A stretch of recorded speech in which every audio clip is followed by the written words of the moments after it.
এই শুকনো পাতাটিকে দেখুন, নিষ্প্রাণ হয়ে পড়েছে। কোনো একটা সময় এই পাতাটি একটা গাছের ডালে ছিল। সেই গাছ ওর লালন পালন করত। যখন যখন বাতাস বইত, এই পাতায় কম্পন দেখা দিত, মনকে প্রফুল্ল করে তুলত। কোনো একদিন এই পাতা গাছের ডাল থেকে ঝরে পড়ে গেল। নিঃসন্দেহে ও নিজের স্বাধীনতা পেল, কিন্তু আস্তে আস্তে শুকিয়ে গেল, নিষ্প্রাণ হয়ে গেল। দেখুন, আমি এই কথা বলছি না যে স্বাধীনতা অনুচিত, কখনোই না। কিন্তু যে কোনো পরিস্থিতিতে স্বাধীন হতে চাওয়া এটা নিশ্চিতরূপে অনুচিত। আমরা যদি আমাদের জীবনে পরিবারের গুরুত্ব ভেবে দেখি, তাহলে এই পরিবারে যতই মতভেদ থাকুক না কেন, যতই মনোমালিন্য থাকুক না কেন, যতই বিবাদ থাকুক না কেন, এই সব মিটিয়ে নেওয়া অত্যন্ত প্রয়োজনীয়। সেই সবকিছু সমাপ্ত করা অত্যন্ত প্রয়োজনীয়। কখনো এই পরিবারকে ভাঙতে দেবেন না, কখনো এই পরিবার থেকে দূরে চলে যাবেন না। এই পরিবার হলো আমাদের জীবনের একটা অমূল্য সম্পদ, অমূল্য এক আশ্রয়, যা এই সংসারে হয়তো কোথাও আপনি পাবেন না। তাই একে আগলে রাখুন। ভেবে নিন আপনি পাতা আর আপনার পরিবার সেই গাছ। আসুন আমার সাথে ভালোবেসে বলুন, রাধা রাধা। অনেক সময় আমরা জীবনে অনেক মানুষকে এমন বলতে শুনে থাকি যে আমি অসফল হয়েছি কারণ আমার সময় ভালো যাচ্ছিল না। আমি এই জিনিসটা লাভ করতে চাইছিলাম কিন্তু করতে পারলাম না কারণ আমার সময়টা ভালো যাচ্ছিল না। আমি আমার জীবনে ওই মহান কাজটা করতে চাইছিলাম কিন্তু করতে পারলাম না। কেন? কারণ আমার সময়টা ভালো যাচ্ছিল না। কিন্তু যে মুহূর্তে ভালো সময় আমার জীবনে আসবে, আমি সব কিছু প্রাপ্ত করব। এমন প্রায় প্রত্যেকেই বলেন। আসুন একটা কথা বোঝা যাক। একজন মালিকে দেখুন, সে প্রত্যেক দিন গাছের সেবা করে, তাকে জল দেয়, তার যত্ন আত্তি করে। কেন? প্রত্যেক দিন সেই গাছ ফল দেয় না। সঠিক সময় এলে তবেই সেই গাছ ফল দেয়, কিন্তু প্রত্যেক দিন মালি তার সেবা করে, তাকে যত্ন করে। শুধুমাত্র তখন করে না যখন সেই গাছ ফল দিতে সক্ষম। আর যদি মালি গাছের যত্ন প্রতিদিন না করে, তাহলে হয়তো সেই গাছ ফল দিতেই পারবে না। এটাই হলো আমাদের জন্য একটা শিক্ষা। যখন সময় আমাদের জন্য অপেক্ষা করে না, তখন আপনি সময়ের জন্য কেন অপেক্ষা করছেন? ভালো সময়ের জন্য অপেক্ষা করবেন না। ভালো এবং শুভ কর্ম দ্বারা ভালো সময়কে নিজের কাছে টেনে আনুন। নিরন্তর কর্ম করুন, পরিশ্রম করতে থাকুন। শুভ সময় আপনা থেকেই আপনার কাছে আসবে। আসুন আমার সাথে ভালোবেসে বলুন, রাধা রাধা। একে বালি বলুন, মাটি বলুন বা ধুলো বলুন, এ দিয়ে কত কিছু করা সম্ভব। এ দিয়ে আপনি নিজের বাসস্থান নির্মাণ করতে পারেন, প্রাচীর গড়ে তুলতে পারেন, অট্টালিকা নির্মাণ করতে পারেন। কিন্তু যদি এই বালিকে আপনি মুষ্টিবদ্ধ করে রাখতে চান, তাহলে তা হাত থেকে ফসকে যাবে। আপনি কখনোই একে মুষ্টিবদ্ধ করতে পারবেন না। এরকমই হয় আমাদের জীবন, আর এরকমই হয় সময়। এই মুষ্টিবদ্ধ করা বালির মতো। সময়কে আমরা বাধা দিতে পারবো না, আটকেও রাখতে পারবো না। এ হলো প্রবাহমান। জন্ম থেকে মৃত্যু পর্যন্ত এই যে সময়, তা খুবই সীমিত। আর এই সময় আমরা যেটাই করি তার দ্বারাই আমাদের মূল্য নির্ধারিত হয়।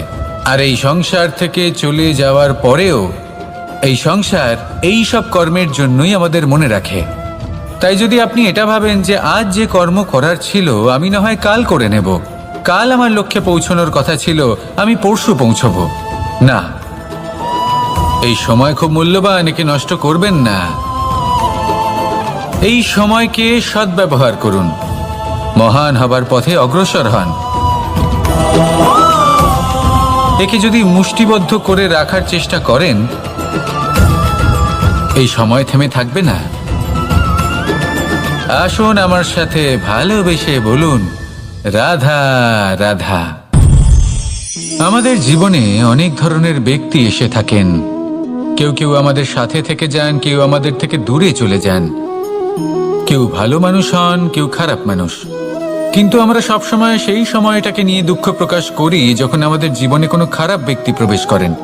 তারা আমাদের খারাপ অনুভূতি দেন, দুঃখ দেন, কষ্ট দেন। আমরা সবাই তাকে ভালো মন্দ কথা বলি। কিন্তু কেন? এমন বিভিন্ন ধরনের মানুষ, খারাপ মানুষ, ভালো মানুষ সবার জীবনেই আসেন এবং সকলকেই একটা অমূল্য শিক্ষা দান করে যান।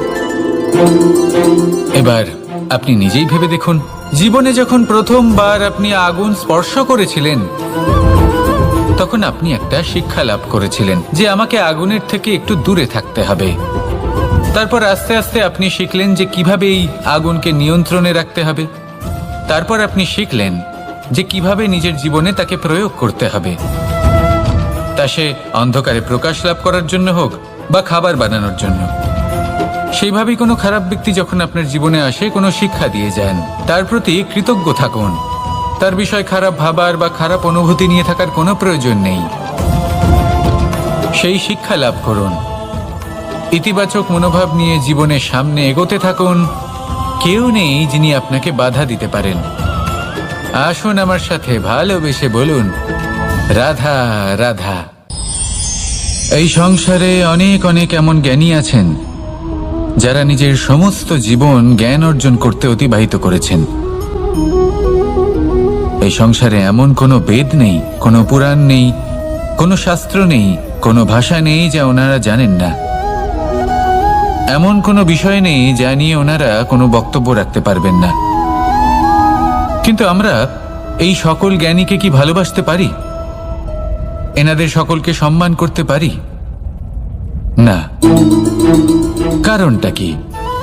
দেখুন, বেদ পড়া একটি আলাদা বিষয়, বেদনা বুঝতে পারা অন্য ব্যাপার। এবং বেদনা বোঝার জন্য, সেই জ্ঞান লাভ করার জন্য আপনাকে মন থেকে করুণা এবং প্রেমের সঠিক অর্থ বুঝতে হবে। সামনের ব্যক্তির বেদনা বুঝতে হবে, তার যন্ত্রণাকে বুঝতে হবে। তারপর যে জ্ঞান আপনি অর্জন করেছেন বেদ থেকে, পুরাণ থেকে, শাস্ত্র থেকে, তা প্রয়োগ করে তার বেদনার নিবারণ করা, সেটা বেশি গুরুত্বপূর্ণ। সেই জন্য জীবনে শুধুমাত্র শাস্ত্র এবং বেদ পড়ে জ্ঞান অর্জন করতে সময় নষ্ট করবেন না। মন থেকে প্রেমের কি অর্থ সেই বিষয়ে জ্ঞান লাভ করার চেষ্টা করুন। করুণাও বুঝতে চেষ্টা করুন। একজন শ্রেষ্ঠ ব্যক্তি হয়ে উঠুন আর আমার সাথে ভালোবেসে বলুন, রাধা রাধা। একটি হাতির শরীরে কত বল থাকতে পারে সেটা আমরা সবাই জানি। একটা প্রহারেই বিশালাকার প্রাচীর ভেঙে পড়তে পারে। কিন্তু সেটা তখন হয় যখন সেই হাতির নিজের শক্তির বিষয়ে কোনো ধারণা থাকে। যদি সেই হাতিকেই বন্দি করে নেওয়া হয় তাহলে সেই হাতি তার পরাধীন থাকার অভ্যাস হয়ে যায়।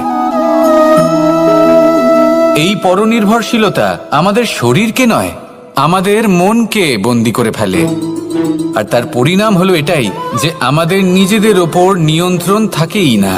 যদি নিজের ওপর নিয়ন্ত্রণ না থাকে তাহলে নিজেদের প্রকৃত শক্তির সাথে আমরা কিভাবে পরিচিত হব?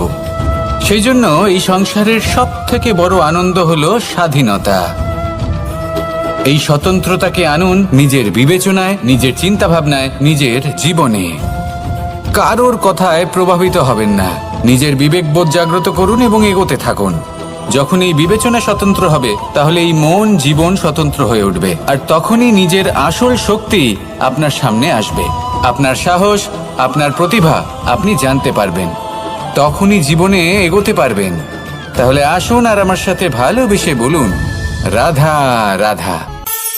এই সংসারে যে ব্যক্তিই হোক না কেন, প্রত্যেক ব্যক্তির জীবনে সমস্যা অবশ্যই আসে। এমন কিছু মানুষ আছেন, যদি তাদেরকে জিজ্ঞেস করেন যে এমনটা ঠিক কেন হলো, তাহলে পুরো দোষটা তারা নিজেদের পরিস্থিতির ওপর ন্যস্ত করেন। যে আমি তো এমন একটা পরিস্থিতিতে ছিলাম, আমি কিভাবে কিছু করতাম, আমার কাছে আর কোনো বিকল্পই ছিল না। চলুন কথা বলা যাক মহাভারত নিয়ে। ভীষ্ম পিতামহ, ওনাকে জিজ্ঞেস করা হলো আপনি এরকম প্রতিজ্ঞা কেন করলেন? উনি বললেন যে আমি পরিস্থিতির অধীন হয়ে পড়েছিলাম, সেই জন্য। এই প্রশ্নটাই যখন অর্জুনকে করা হলো তখন অন্য একটি দিক প্রস্ফুটিত হলো। অর্জুন নিজের পরিস্থিতির কারণে জীবনে কখনোই বাধা পড়েননি। তিনি সিদ্ধান্ত নিয়েছিলেন সংঘর্ষ করার, সংসারের নিয়মের বিরুদ্ধাচারণ করার। এই সংসারে আপনি যা কিছুই হয়ে উঠতে পারেন তার সমগ্র শ্রেয় শুধুমাত্র আপনার পরিস্থিতির ওপর চাপিয়ে দেওয়া যায় না। সেটা নির্বাচনের উপর নির্ভরশীল যে সেই পরিস্থিতিতে আপনি কি নির্বাচন করেছেন। যদি সেই মুহূর্তে ভীষ্ম পিতামহ স্থিরতার সিদ্ধান্ত নিতেন, বিশ্লেষণ করার সিদ্ধান্ত নিতেন যে কি উচিত কি অনুচিত, কারা ধর্মের পক্ষে কারা ধর্মের বিপক্ষে, যদি শুধুমাত্র অস্ত্র হাতে ধৃতরাষ্ট্র এবং দুর্যোধনের বিরোধিতা করতেন, যদি শুধু এটুকু করতেন, তাহলে মহাভারতের মতো মহাযুদ্ধ কখনোই হতো না। সমস্যা সবার জীবনেই আসে, কঠিন পরিস্থিতিও সকলের জীবনে আসে। সেই ব্যক্তি এগিয়ে যেতে পারেন যিনি শ্রেষ্ঠ নির্বাচন করার ক্ষমতা রাখেন। তাহলে সেটাই করুন আর আমার সাথে ভালোবেসে বলুন, রাধা রাধা। রাধা কখনো কখনো আমার জন্য বড়ই সুগন্ধি আতর নিয়ে আসে, পারিজাত ফুলের মালা নিয়ে আসে আমার প্রসাধন করবে বলে, এবং আমার সব থেকে বেশি প্রিয় মাখন নিজে হাতে বানিয়ে আনে আমাকে নিজে হাতে খাইয়ে দেবে বলে, সবকিছু আমাকে প্রসন্ন করবে বলে। কিন্তু আপনি কখনো ভেবেছেন যে এই আতর কিভাবে বানানো হয়? সহস্র ফুলের পাপড়ি একসাথে পিষে নিতে হয়, তারপরে তার থেকে যে রস নিঃসৃত হয় সেই রস দ্বারাই আতর তৈরি হয়। অনেক সংখ্যক ফুলকে অসীম যন্ত্রণা ভোগ করতে হয়, তবে তারা আমার প্রসাধন সামগ্রী হয়ে উঠতে পারে।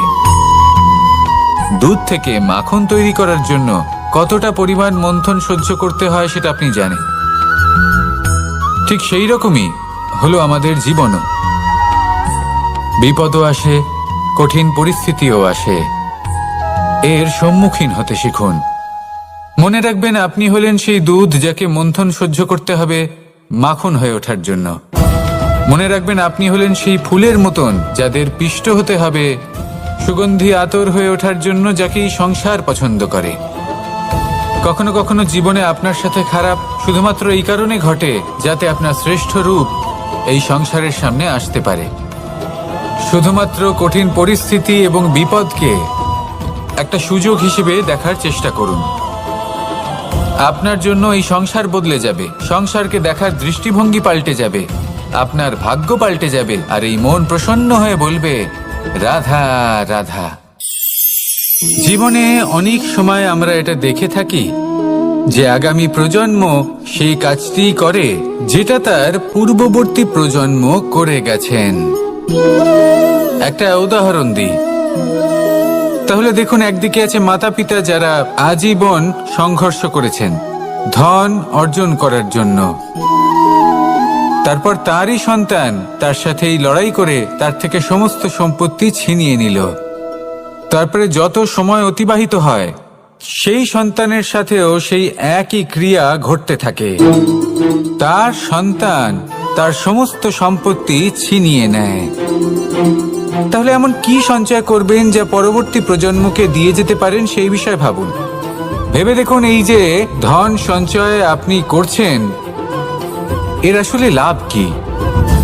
অবশ্যই আবশ্যক, কিন্তু এটাই কি শুধু সবথেকে গুরুত্বপূর্ণ বিষয় যেখানে আপনি জানেন যে আপনি এই সম্পত্তি ভোগ করতে পারবেন না, কারণ এই সমস্ত সম্পত্তি আপনাকে পরবর্তী প্রজন্মের হাতে সঁপে দিতে হবে। তাহলে ধন সঞ্চয় করুন, কিন্তু এমন একটা সম্পত্তি কেন সঞ্চয় করা উচিত নয় যার উপভোগও আপনি করতে পারবেন, পরবর্তী প্রজন্মকেও দিয়ে যেতে পারবেন, আর মতভেদও হবে না। এমন সম্পত্তি আছে, আর এই সম্পত্তি হলো প্রেম। যদি আপনার মনে কোনো কিছু সঞ্চয় করার বাসনা জেগে ওঠে, তাহলে প্রেম সঞ্চয় করুন। সেটা পরবর্তী প্রজন্মও পাবে এবং সেই প্রজন্ম ভবিষ্যতে ভালোবাসা ছড়াতে থাকবে, আর তখন এই মন সুপ্রসন্ন হয়ে বলবে, রাধা রাধা। জ্যোতিষ একটা বিদ্যা, এ হলো একটা বিজ্ঞান। যে নক্ষত্র দশায় আপনি জন্মগ্রহণ করেছেন, যে স্থানে আপনার জন্ম হয়েছে, এগুলো আপনার জীবনের দিশা স্থির করার ক্ষেত্রে গুরুত্বপূর্ণ ভূমিকা পালন করে। কিন্তু যে রাশিতে আপনি জন্ম নিয়েছেন আর আপনার যা নাম স্থির হয়েছে, সেটা আপনার ভবিষ্যৎ নির্ধারণ করবে তা আবশ্যক নয়। রা দিয়ে রাম এবং রা দিয়ে রাবণ, এই দুজনের রাশি সমান ছিল, কিন্তু একজন নিজের শক্তির দুর্ব্যবহার করলেন। স্বর্ণ লঙ্কার অধিপতি রাবণ, চতুর্দিকে বিজয়ী হওয়া সেই ব্যক্তি নিজের পতনের সম্মুখীন হলেন। শ্রীরাম রাবণকে বধ করলেন। শ্রীরাম, যিনি নিজের কর্ম দ্বারা, নিজের পরিশ্রম দ্বারা ঈশ্বর উপাধি লাভ করেছিলেন, 14 বছরের বনবাস ভোগ করলেন, আর যখন বিপদে পড়লেন তখনও নিজের রাজ্যের সাহায্য নিলেন না। বনের মধ্যে নিজে বানর এবং ভাল্লুকদের নিয়ে একটি সেনাবাহিনী গড়ে তুললেন এবং রাবণকে তার কুকর্মের শাস্তি দিলেন। তাই সর্বদা এটা মনে রাখবেন, আপনার খ্যাতি, আপনার ভবিষ্যৎ আপনার কর্ম নির্ধারণ করে, আপনার রাশি নয়। তাই সবসময় শ্রেষ্ঠ কর্ম করুন আর আমার সাথে ভালোবেসে বলুন, রাধা রাধা। আমাদের সকলের কাছে বৃক্ষ অত্যন্ত প্রিয়। আমরা সর্বদাই চাই এই বৃক্ষ যেন সবুজ থাকে, ফুলে ফলে ভরে থাকে, আমাদের ছায়া প্রদান করে, তা যেন সুস্থ থাকে, আমাদের ফল প্রদান করে। আর সেই জন্য আমরা প্রতিদিন সেই বৃক্ষকে জল প্রদান করি। কিন্তু কখনো ভেবে দেখেছেন যে জল তো আমরা বৃক্ষের গোড়ায় দিই, তারপরেও এই জল সেই বৃক্ষের প্রত্যেকটি পাতায় ঠিক পৌঁছে যায়? এটা কিভাবে সম্ভব? কিছুটা এরকমই হলো আমাদের কর্ম। যদি এই পৃথিবীতে থেকে শুদ্ধ মনে সৎকর্ম করেন, এই কর্ম সোজা ঈশ্বরের কাছে গিয়ে পৌঁছয়।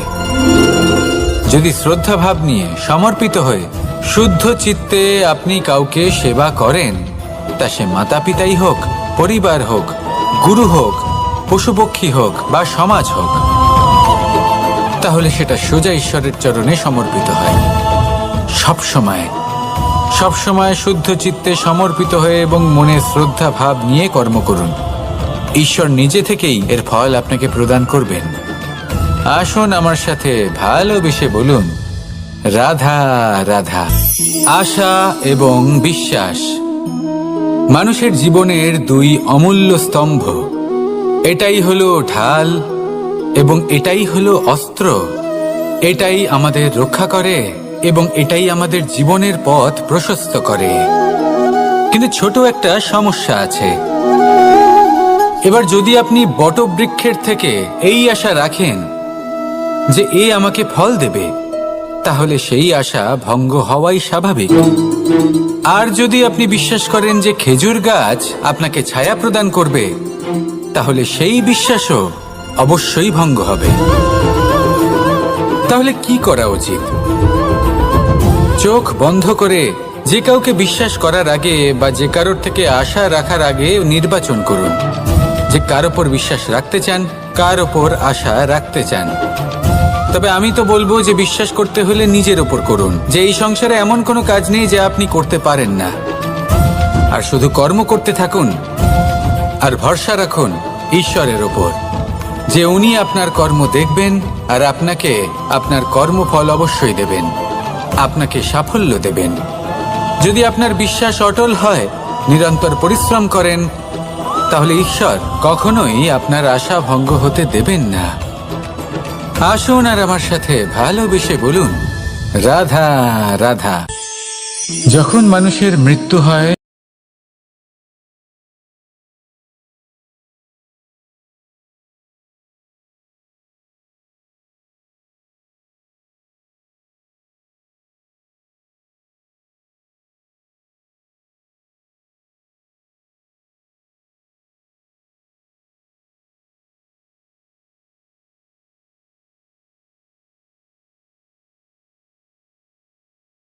চাই আপনি এই সংসারে কি অর্জন করেছেন? ধন, সম্পত্তি, বস্ত্র, আভূষণ।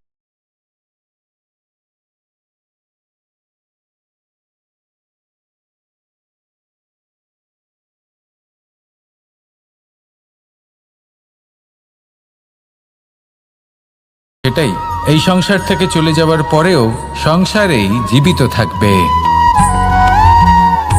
যদি আপনি দুষ্কর্ম করেন তাহলে এই সংসার আপনাকে একটি অনুচিত উদাহরণ হিসেবে মনে রাখবে যে এই ব্যক্তি খুব পাপী ছিল, অনুচিত কর্ম করতেন। যে পথে তিনি চলেছেন সেই পথে কারোর চলা উচিত নয়। সেখানেই যদি আপনি সৎকর্ম করেন তাহলে সংসার চিরকাল এটাই বলবে যে খুব ভালো মানুষ ছিলেন, সবাইকে ভালোবাসতেন, সবাইকে সাহায্য করতেন, আমার খুব প্রিয় মানুষ ছিলেন। এটাই হলো শ্রেষ্ঠ কর্ম।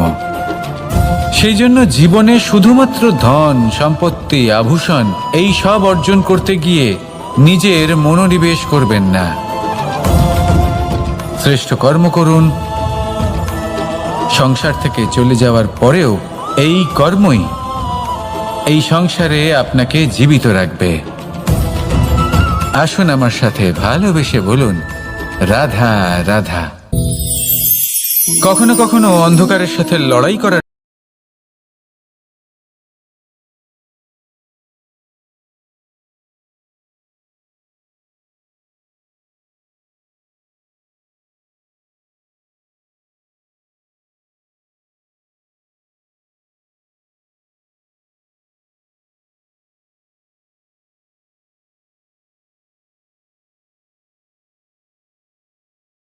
শক্তির প্রয়োজন হয়, তা আসে এই তেল থেকে।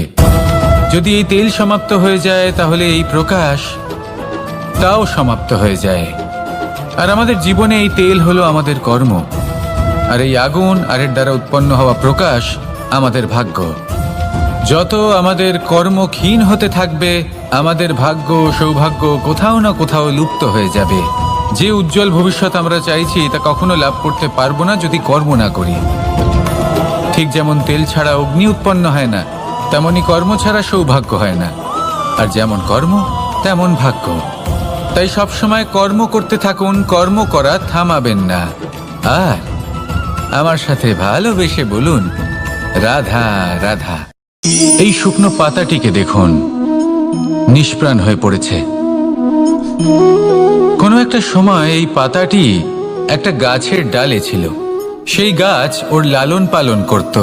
যখন যখন বাতাস বইত এই পাতায় কম্পন দেখা দিত, মনকে প্রফুল্ল করে তুলত। কোনো একদিন এই পাতা গাছের ডাল থেকে ঝরে পড়ে গেল।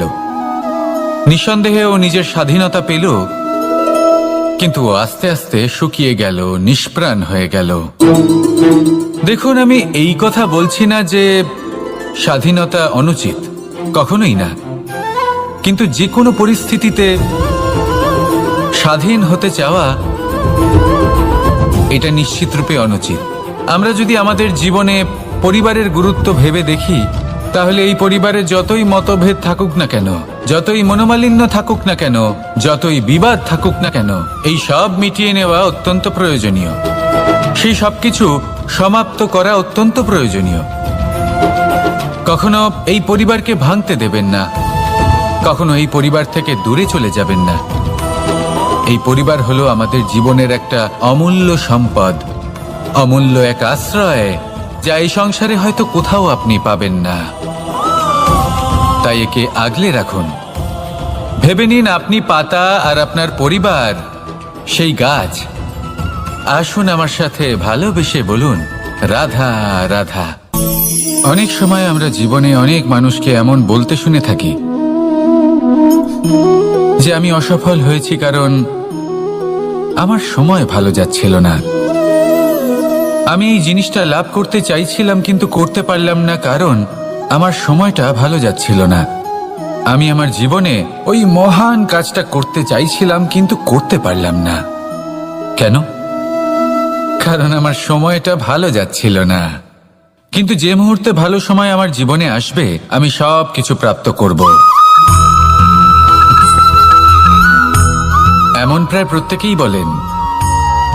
আসুন একটা কথা বোঝা যাক। একজন মালিকে দেখুন, সে প্রত্যেক দিন গাছের সেবা করে, তাকে জল দেয়, তার যত্ন আত্তি করে। কেন? প্রত্যেক দিন সেই গাছ ফল দেয় না। সঠিক সময় এলে তবেই সেই গাছ ফল দেয়, কিন্তু প্রত্যেক দিন মালি তার সেবা করে, তাকে যত্ন করে। শুধুমাত্র তখন করে না যখন সেই গাছ ফল দিতে সক্ষম। আর যদি মালি গাছের যত্ন প্রতিদিন না করে তাহলে হয়তো সেই গাছ ফল দিতেই পারবে না। এটাই হলো আমাদের জন্য একটা শিক্ষা। যখন সময় আমাদের জন্য অপেক্ষা করে না, তখন আপনি সময়ের জন্য কেন অপেক্ষা করছেন? ভালো সময়ের জন্য অপেক্ষা করবেন না। ভালো এবং শুভ কর্ম দ্বারা ভালো সময়কে নিজের কাছে টেনে আনুন। নিরন্তর কর্ম করুন, পরিশ্রম করতে থাকুন। শুভ সময় আপনা থেকেই আপনার কাছে আসবে।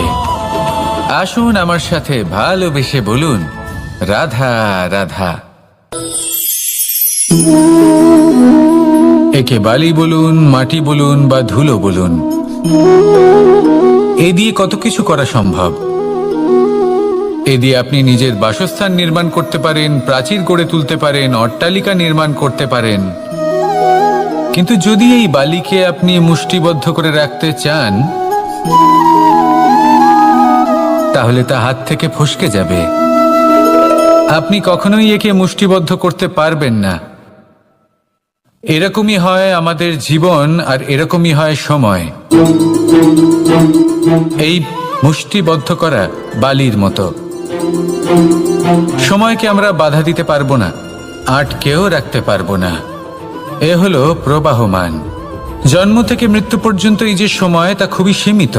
আর এই সময় আমরা যেটাই করি তার দ্বারাই আমাদের মূল্য নির্ধারিত হয়।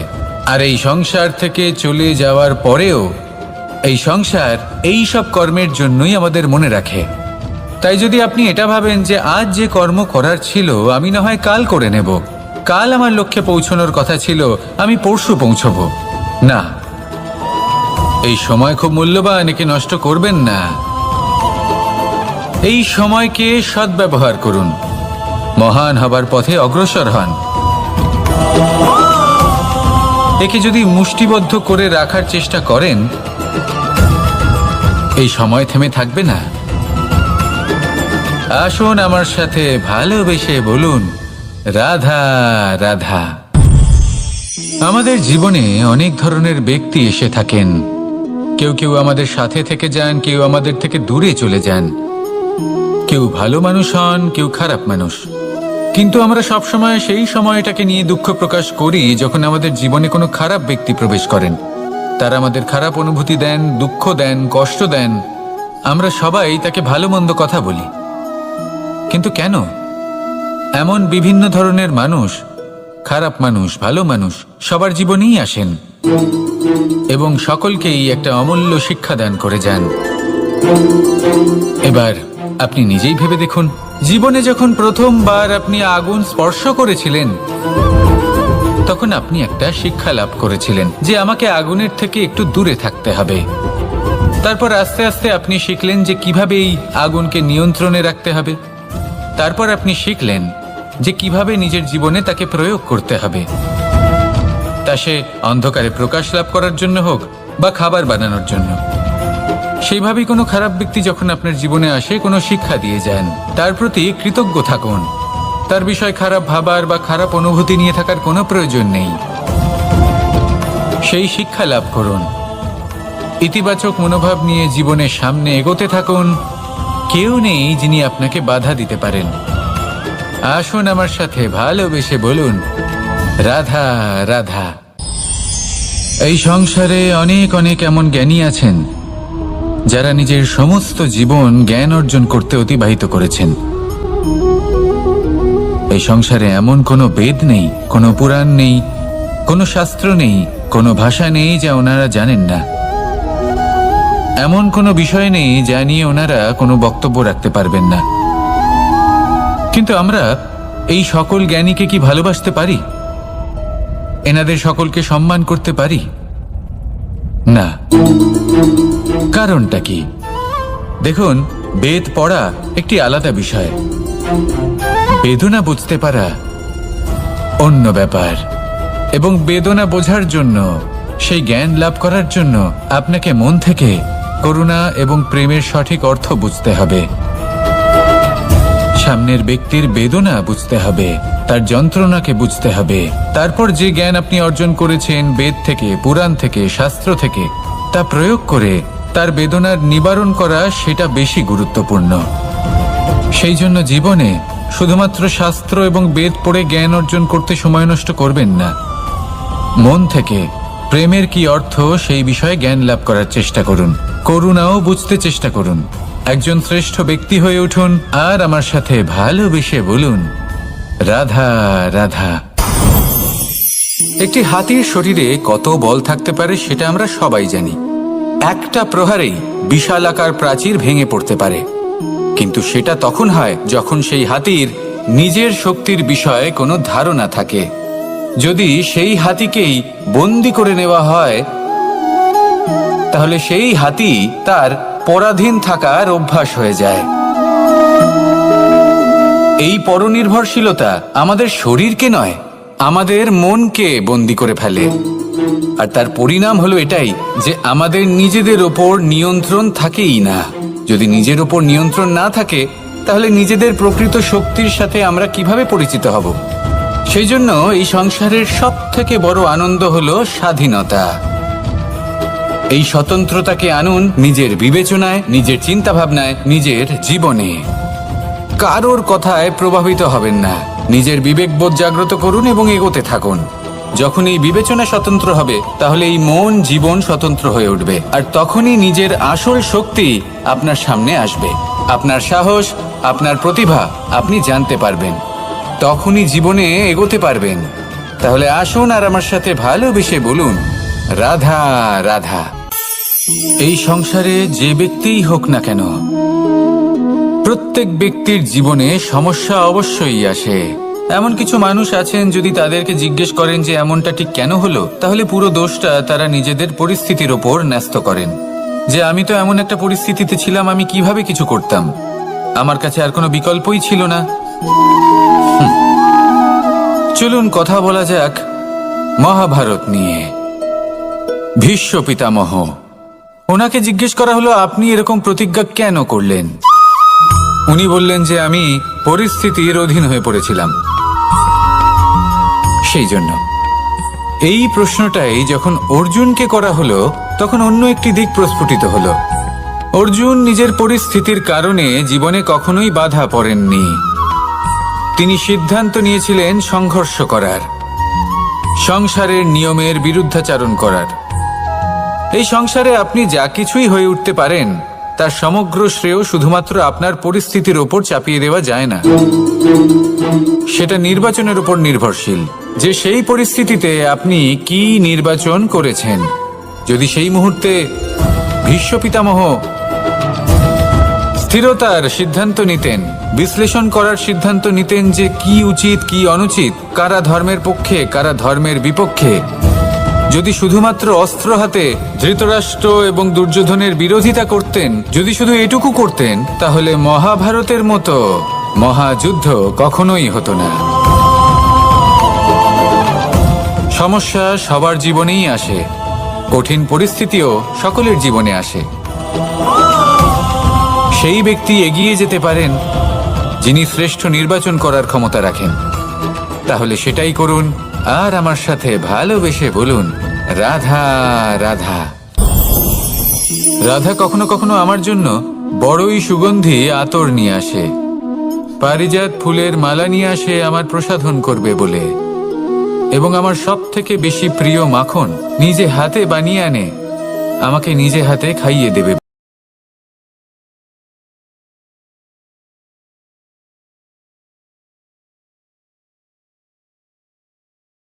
ফুলের পাপড়ি একসাথে পিষে নিতে হয়, তারপরে তার থেকে যে রস নিঃসৃত হয়, সেই রস দ্বারাই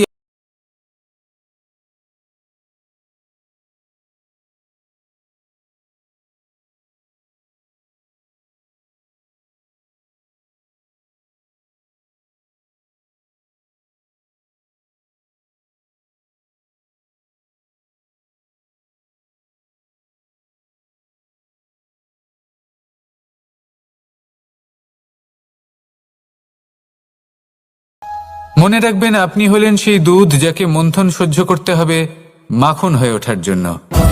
মনে রাখবেন, আপনি হলেন সেই ফুলের মতন যাদের পিষ্ট হতে হবে সুগন্ধি আতর হয়ে ওঠার জন্য, যাকে এই সংসার পছন্দ করে। কখনো কখনো জীবনে আপনার সাথে খারাপ শুধুমাত্র এই কারণে ঘটে যাতে আপনার শ্রেষ্ঠ রূপ এই সংসারের সামনে আসতে পারে। শুধুমাত্র কঠিন পরিস্থিতি এবং বিপদকে একটা সুযোগ হিসেবে দেখার চেষ্টা করুন। আপনার জন্য এই সংসার বদলে যাবে, সংসারকে দেখার দৃষ্টিভঙ্গি পাল্টে যাবে, আপনার ভাগ্য পাল্টে যাবে, আর এই মন প্রসন্ন হয়ে বলবে রাধা রাধা। জীবনে অনেক সময় আমরা এটা দেখে থাকি যে আগামী প্রজন্ম সেই কাজটি করে যেটা তার পূর্ববর্তী প্রজন্ম করে গেছেন। একটা উদাহরণ দিই, তাহলে দেখুন, একদিকে আছে মাতা পিতা যারা আজীবন সংঘর্ষ করেছেন ধন অর্জন করার জন্য, তারপর তারই সন্তান তার সাথেই লড়াই করে তার থেকে সমস্ত সম্পত্তি ছিনিয়ে নিল। তারপরে যত সময় অতিবাহিত হয় সেই সন্তানের সাথেও সেই একই ক্রিয়া ঘটতে থাকে, তার সন্তান তার সমস্ত সম্পত্তি ছিনিয়ে নেয়। তাহলে এমন কি সঞ্চয় করবেন যা পরবর্তী প্রজন্মকে দিয়ে যেতে পারেন সেই বিষয়ে ভাবুন। ভেবে দেখুন, এই যে ধন সঞ্চয় আপনি করছেন এর আসলে লাভ কি? অবশ্যই আবশ্যক, কিন্তু এটাই কি শুধু সবথেকে গুরুত্বপূর্ণ বিষয় যেখানে আপনি জানেন যে আপনি এই সম্পত্তি ভোগ করতে পারবেন না, কারণ এই সমস্ত সম্পত্তি আপনাকে পরবর্তী প্রজন্মের হাতে সঁপে দিতে হবে। তাহলে ধন সঞ্চয় করুন, কিন্তু এমন একটা সম্পত্তি কেন সঞ্চয় করা উচিত নয় যার উপভোগও আপনি করতে পারবেন, পরবর্তী প্রজন্মকেও দিয়ে যেতে পারবেন, আর মতভেদও হবে না। এমন সম্পত্তি আছে, আর এই সম্পত্তি হলো প্রেম। যদি আপনার মনে কোনো কিছু সঞ্চয় করার বাসনা জেগে ওঠে তাহলে প্রেম সঞ্চয় করুন। সেটা পরবর্তী প্রজন্মও পাবে এবং সেই প্রজন্ম ভবিষ্যতে ভালোবাসা ছড়াতে থাকবে, আর তখন এই মন সুপ্রসন্ন হয়ে বলবে রাধা রাধা। জ্যোতিষ একটা বিদ্যা, এ হলো একটা বিজ্ঞান। যে নক্ষত্র দশায় আপনি জন্মগ্রহণ করেছেন, যে স্থানে আপনার জন্ম হয়েছে, এগুলো আপনার জীবনের দিশা স্থির করার ক্ষেত্রে গুরুত্বপূর্ণ ভূমিকা পালন করে। কিন্তু যে রাশিতে আপনি জন্ম নিয়েছেন আর আপনার যা নাম স্থির হয়েছে সেটা আপনার ভবিষ্যৎ নির্ধারণ করবে তা আবশ্যক নয়। রা দিয়ে রাম এবং রা দিয়ে রাবণ, এই দুজনের রাশি সমান ছিল, কিন্তু একজন নিজের শক্তির দুর্ব্যবহার করলেন। স্বর্ণ লঙ্কার অধিপতি রাবণ, চতুর্দিকে বিজয়ী হওয়া সেই ব্যক্তি নিজের পতনের সম্মুখীন হলেন। শ্রীরাম রাবণকে বধ করলেন। শ্রীরাম, যিনি নিজের কর্ম দ্বারা, নিজের পরিশ্রম দ্বারা ঈশ্বর উপাধি লাভ করেছিলেন, 14 বছরের বনবাস ভোগ করলেন, আর যখন বিপদে পড়লেন তখনও নিজের রাজ্যের সাহায্য নিলেন না। বনের মধ্যে নিজে বানর এবং ভাল্লুকদের নিয়ে একটি সেনাবাহিনী গড়ে তুললেন এবং রাবণকে তার কুকর্মের শাস্তি দিলেন। তাই সর্বদা এটা মনে রাখবেন, আপনার খ্যাতি, আপনার ভবিষ্যৎ আপনার কর্ম নির্ধারণ করে, আপনার রাশি নয়। তাই সবসময় শ্রেষ্ঠ কর্ম করুন আর আমার সাথে ভালোবেসে বলুন রাধা রাধা। আমাদের সকলের কাছে বৃক্ষ অত্যন্ত প্রিয়। আমরা সর্বদাই চাই এই বৃক্ষ যেন সবুজ থাকে, ফুলে ফলে ভরে থাকে, আমাদের ছায়া প্রদান করে, তা যেন সুস্থ থাকে, আমাদের ফল প্রদান করে। আর সেই জন্য আমরা প্রতিদিন সেই বৃক্ষকে জল প্রদান করি। কিন্তু কখনো ভেবে দেখেছেন যে জল তো আমরা বৃক্ষের গোড়ায় দিই, তারপরেও এই জল সেই বৃক্ষের প্রত্যেকটি পাতায় ঠিক পৌঁছে যায়? এটা কিভাবে সম্ভব? কিছুটা এরকমই হলো আমাদের কর্ম। যদি এই পৃথিবীতে থেকে শুদ্ধ মনে সৎকর্ম করেন, এই কর্ম সোজা ঈশ্বরের কাছে গিয়ে পৌঁছয়।